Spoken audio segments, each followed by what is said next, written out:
Dhananjay sir नमस्ते। नमस्ते। Sir आपका इंट्रोडक्शन दीजिए ना सर। मेरा नाम है धनंजय भरमू सुतार और मेरा ये गांव है बंडगरवाड़ी, तालुका कवटे महाकाळ, जिला सांगली। कुकड़ी बोल के पोस्ट आता है इसको। ओके। और ये हमारे फार्म का नाम है विराज बोयर गोट फार्म। अच्छा, अपना प्योर बोर का गोट फार्म है सर? हाँ जी, मेरा प्योर बोर का गोट फार्म है। ओके।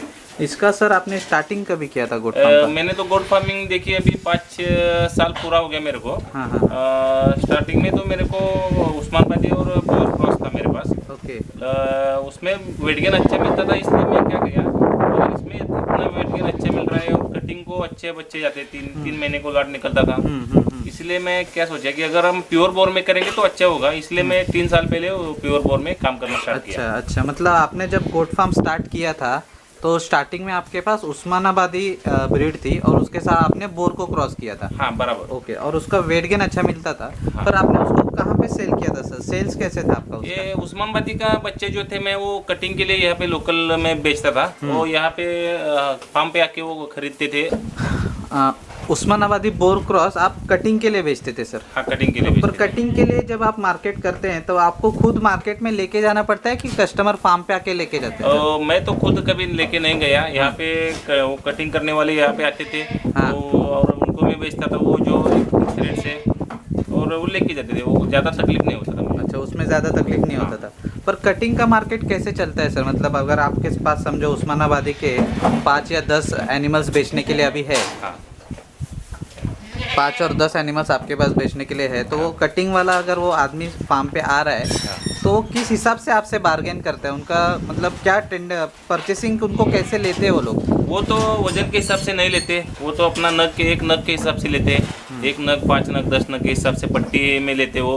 अपने को अगर पैसा अच्छा चाहिए तो अपने को क्या करने का, अगर नुकसान नहीं होना चाहिए तो वो पहले उनको वजन करने का, वो आने से पहले, और वजन करने के बाद उसके हिसाब से उसको रेट बताने का, और उससे नीचे में नहीं देने का। अच्छा सर, कटिंग में कितने महीने के बाद सेल करते थे आप?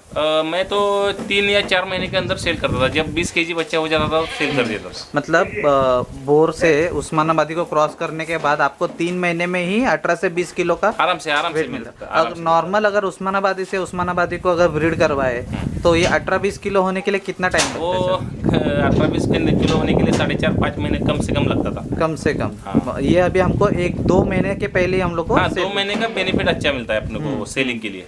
उसका वो संभालने का खर्चा बच जाता है अपना। मतलब ये उसमें अच्छी बात है कि वेट गेन ज़्यादा हाँ जल्दी मिल रहा है। और दूसरी बात आपने बोला कि उसको वेट करके हमको पहले ही वेट करके उसको रेट बताना है। हाँ बराबर। अगर समझो सर मेरे पास 20 केजी की पट्टी है हाँ, पूरी, हाँ। 5 या 10 एनिमल्स मेरे पास है, हाँ। तो आप किस हिसाब से उसको रेट बताते थे? 300 रुपये, मैं तब तो 350? जब 3 साल पहले बेचता था तब तो 250 के हिसाब से मैं बेच देता था, क्योंकि तब मटन का रेट थोड़ा कम था। अभी तो मटन का रेट अभी 600 के ऊपर है, इसलिए अभी तो 350 के हिसाब से बेचना चाहिए। अभी 350 के हिसाब से हाँ, हमको बराबर। पहले ही वेट करके उसको बेचना चाहिए। चाहिए। पर वैसे रेट मिलता है सर? अगर समझो कोई खाटिक या कोई आ रहा है हमारे फार्म पे खरीदने के लिए, तो जो हम बताते हैं वो रेट में वो लोग एग्री हो जाते हैं पहली बार एग्री हो जाते हैं, लेकिन क्या है, वो माल वैसा ऐसा तगड़ा चाहिए, क्वालिटी चाहिए हाँ, उसमें। क्वालिटी चाहिए, उसमें मसल्स होना चाहिए पूरा, तब वो एग्री हो जाता है, क्योंकि उनको भी उसका मटन का रेशो अच्छा मिल जाता है, उनको भी फायदा होता है उसमें। बोर क्रॉस उस्मानाबादी में हाँ, वैसे अच्छा रिजल्ट आ रहा अच्छा है। रिजल्ट आ रहा है। ओके। फिर सर आपने अभी 2 साल वो करने के बाद आपको इसमें बोर में आने का इंटरेस्ट कैसे हो गया सर? देखिए, मैं फार्म पे यहाँ पे लोकल जो फार्म है, फल्टन पे फार्म है, वो सब विजिट किया। उसके बाद मुझे पता चला कि हम ऐसा तो पाल रहे तो ये प्योर अगर बोर पालेंगे तो अपने को पैसा भी ज्यादा मिल सकता है। इसलिए मैं उस टाइम फल्टन से 1 महीने में 3 बकरी खरीद के लिया, और बाकी वो कम करने लगा, और वो एक 6-7 महीने में वो पूरा बेच दिया पहले वाला, और फिर अभी सब बोर है, प्योर बोर। ओके। मतलब आपने शुरुआत इसकी 3 एनिमल से की थी बोर की? हाँ 3 फीमेल आपने खरीदी किया था? हाँ बराबर। ओके। पर जब सर अगर किसी नए फार्मर को स्टार्ट करना है, जैसे आप भी तभी नए थे उसमें हाँ, बोर में, हाँ। तो आपने 3 एनिमल जब भी परचेस किए तो स्टार्टिंग में आपको उसमें कोई तकलीफ आई थी सर? मुझे स्टार्टिंग में थोड़ा सा सेल आउट के लिए, सेलिंग के लिए थोड़ा सा तकलीफ हुआ था, लेकिन बाद में मैं घूमने लगा इधर उधर, जो अपने फार्म है बोर के इधर, जो अपने सांगली सातारा डिस्ट्रिक्ट में है, उनके अगर लिंक में हो गया तो कोई तकलीफ नहीं होती अभी। वो सब अगर मेरे पास अगर माल है और किसी के पास इंक्वायरी आता है तो वो बोलता है कि इधर सुतार सर के पास है, देखो जाओ। मेरे पास अगर नहीं है तो मैं बोलता हूँ कि और किसी माड़ी साहब के पास है, पवन सिंह के साहब पास है, ऐसा बोलता हूँ, तो इधर उधर हमारा एडजस्ट हो जाता है। अच्छा, मतलब आपके इंटरनल कॉन्टेक्ट्स हैं कि हाँ। अगर समझो आपके पास अभी सेल के लिए एनिमल्स नहीं है, किड्स नहीं है, तो आपके एरिया में जो आपके फार्मर्स है आप उनके कॉन्टेक्ट्स देते हैं उनको। हाँ। मतलब सेल्स के लिए आपको कोई तकलीफ नहीं आ रही कोई है। तकलीफ नहीं आ रही। ओके, अभी ये टोटल हमको 3 साल बोर में हो गए। हाँ। बराबर।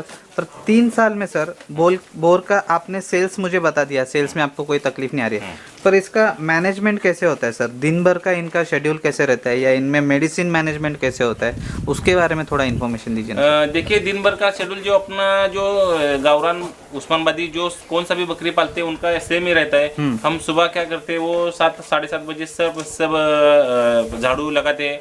उसके बाद में उनको मक्का दाना और पेड़ डालते हैं।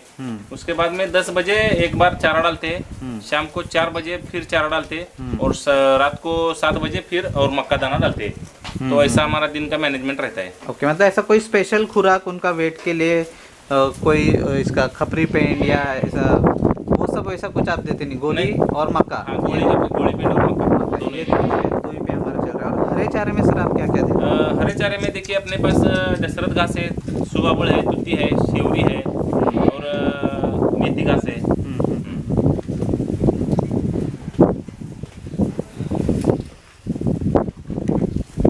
सर ये जो शेड हम लोग देख रहे हैं वीडियो में, हाँ। तो ये शेड का आपने मैनेजमेंट कैसे किया था? ये जितना सारा शेड है सारा आपने एक साथ बनाया था कि जैसे जैसे आपका रिक्वायरमेंट बढ़ते गया वो हिसाब से आप आगे आगे बढ़ाते गए सर? देखिए, मेरा तो पहले एक शेड है, वो जो देख रहे हैं आप, वो उसमें ये 22 बाई 22 का शेड था पहले। हाँ। और ये पहले बनाया था, तो बाद में मुझे ये कम पड़ने लगा तो बच्चों के लिए, और तो ये मैंने 1 साल पहले ये बनाया, इधर वाला शेड। अच्छा, ये नया शेड जो देख रहे हैं हम लोग, हाँ, ये आपने अभी बनाया है? हाँ, ये अभी बनाया है। हाँ। क्योंकि इसमें बच्चा वगैरह डाल सकते हैं। इसमें छोटे किड्स के लिए आप किड्स डाल सकते हैं। और अभी हमने एक इम्पोर्टेड मेल लिया है 6 लाख रुपए में। हाँ, उसको रखने के लिए भी ये अभी होना चाहिए, इसलिए मतलब ये आपके बनाया पास अभी प्योर ब्लड लाइन का इम्पोर्टेड मेल है, तो हाँ। उसके थ्रू आप अभी ब्रीडिंग करवा रहे है। हाँ, उसके थ्रू हो? जो भी किड्स आपके फार्म पे है वो मतलब प्योर ब्लड लाइन के रहेंगे? हाँ हाँ। ओके। अभी तक तो मैं बाहर से क्रॉसिंग करके लाता था फुल ब्लड मेल से। और अभी तो इसके बाद जो प्रेग्नेंट फीमेल है उनको भी फुल ब्लड के मेल से क्रॉस किया है, और उनके बच्चे होने वाले। और उनके बच्चे के लिए अभी हमारा खुद का हमने 6 लाख रुपए का इम्पोर्टेड मेल लिया है। अलग से आपने मेल लिया? ओके सर, शेड के बारे में हम लोग बात कर रहे थे। हाँ। ये 20 बाय 20 का आपका पहला शेड था सारा। हाँ। तो इसका ये कैसे सेग्रीगेशन कैसे करते थे आप? मतलब किधर क्या रखते थे पहले? इसमें तो देखिए 10 बाय 11 का एक कंपार्टमेंट है, 11 बाय 11 का। हाँ। इधर एक 11 बाय 11 का है, और ये 20 बाय 11 का एक है। तो इसमें क्या है, इसमें प्रेग्नेंट जो फीमेल रहती है वो बड़े इसमें गाड़े में कंपार्टमेंट में रहती है। में बड़ी प्रेग्नेंट फीमेल जो है हाँ। वो और पहले उसमें इसमें जो खाली रहता है वो उसमें रहता है। मतलब जो फीमेल अभी गाभन नहीं है, हाँ, गाभन नहीं है, या Pregnant एक नहीं महीना है। हुआ है, 15 दिन हुए वो गाभन इधर, होके। हाँ, जस्ट डिलीवर हुई रहेगी वो इधर वो रहती इधर रहते हैं। देखो, हाँ। जस्ट डिलीवर रहती है, वो इधर है। वो रहती ये है। कंपार्टमेंट में। और हाँ। आपका स्टोरेज भी चारा जो है वो भी हाँ, आप वो एक दो दिन का 4 दिन का चारा इसमें रखते हैं हम, बाकी का उधर दूसरा तरफ। हाँ। और ये कंपार्टमेंट में जो फीमेल्स हम लोग देख रहे हैं सर, ये प्रेग्नेंट फीमेल है सर। प्रेग्नेंट फीमेल्स है ये भी इम्पोर्टेड से लोड है सभी। ओके। हाँ। मतलब आपके फार्म पे अभी जो कुछ सारा है सारे इंपोर्टेड मेल से ही आपने हाँ, ब्रीडिंग कर सभी ब्रीडिंग इम्पोर्टेड मेल से की है। ये जो चारा सर आपने बताया कि गोली पेंट देते हैं, मक्का देते हैं, तो हरे चारे में आपके पास क्या क्या है सर? हरे चारे में देखिए दशरथ घास है, मेथी घास है, सुबाबुल है, तुत्ती है, और COFS 31 कड़वड़ वो है। कभी कभी मक्का वो डालते हैं। ओके। सर अगर किसी को आपसे एनिमल परचेस करने रहेंगे तो वो यहाँ पे ही क्यों आए, आपके पास से वो क्यों लेना चाहिए? वो आप तो देख सकते हैं कि हमारे क्वालिटी कैसा है, हमारा वो मैनेजमेंट बहुत अच्छा है। और 3 बच्चे अगर हो जाते तो भी हमारे पास 2 महीने में 2.25 महीने में 20 kg प्लस हो जाते हैं। आपके पास जो एनिमल्स है वो 20 kg प्लस जाते हैं? 2 महीना 5-10 दिन में पाँच 6 दिन में, इसलिए हमारे से ले सकते हैं। और अगर समझो कोई नया फार्मर आपसे स्टार्ट कर रहा है लेके, तो उसको आप कुछ हेल्प भी कर सकते हो मैनेजमेंट के लिए या सेल्स के लिए कुछ हेल्प? हाँ, कर सकते पूरा कर सकते हैं। आप 24/7 कभी भी मुझे कॉल करें तो मैं उठाता हूँ, और उनका जो तकलीफ है किसी का भी वो मैं दूर करने का कोशिश करता हूँ। ओके। और अब अगर किसने हमारे पास से कोई एनिमल खरीदा है तो हम उसको फॉलोअप लेते हैं 1 साल तक, वो उसका सेट होने तक, वो उसका बढ़ने तक। हम हर महीने में, हर 15 दिन में उनको फोन करते हैं, वो कैसा बढ़ रहा है कि नहीं, ऐसा है क्या, प्रॉब्लम है क्या, वो सब उनको फोन करके पूछते रहते हैं। Okay okay. अभी सर ये जस्ट डिलीवर हम लोग फीमेल देख रहे हैं एक, हाँ, ये तो अभी आपके पास तो इसको भी इम्पोर्टेड बोर से ही आपने मीटिंग हाँ, करवाया इसको इम्पोर्टेड डकरसन जो पांडुरंग पवार है उनके पास का मेल है, उससे क्रॉस किया था इनको, इसको। हाँ, तो इसको सर इसके किड्स में दे सकता हूँ क्या सर?